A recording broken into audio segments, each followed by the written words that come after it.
Коми стала первым регионом, куда приехала съемочная группа большого международного телевизионного проекта. Задача – показать и рассказать о жизни азербайджанцев в разных уголках России, познакомиться с коллегами и, возможно, договориться о дальнейшем сотрудничестве. Первым делом журналисты посетили Юрган. Нашему телеканалу 18 лет. Мы находимся на 2 этажах. Мы вещаем, у нас практически 20 часов вещания в сутки, 20 часов. Из них нашего продукта 7 часов. 7 часов мы делаем полностью сами.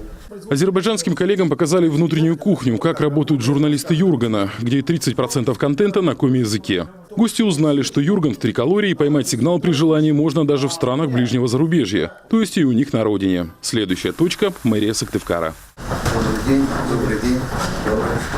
Азербайджанская диаспора у нас на хорошем счету, говорит мэр столицы. Члены автономии принимают самое активное участие в культурной и спортивной жизни города, занимаются благотворительностью. А власти города и республики этому только способствуют, создают возможности для развития и активной деятельности всех национально-культурных автономий. То, что в республике есть Дом дружбы, это говорит уже о многим. Значит, здесь очень хорошо относятся о многих представителям национальной культуры автономии. Дает очень много возможностей, потому что каждая автономия может спокойно, свободно здесь проводить свой национальное мероприятие. В планах съемочной группы телеканала подготовить к эфиру 45-минутный фильм о жизни азербайджанцев в республике. Ранее в Ухте команда встретилась с местными членами национально-культурной автономии. Сняли на видео традиционную азербайджанскую свадьбу. А в Сыктывкаре журналисты планируют посетить детский дом, спортивный центр и встретиться с юными борцами.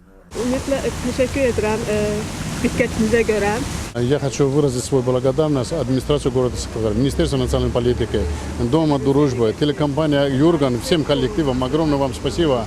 Мы так даже не ожидали, что вы нам так серьезно внимание выделите. Это нам очень приятно. И город, и Ухта, и Сыктывкар очень красивый, чистый, замечательный город. И самое главное, замечательный, здесь народ очень простой.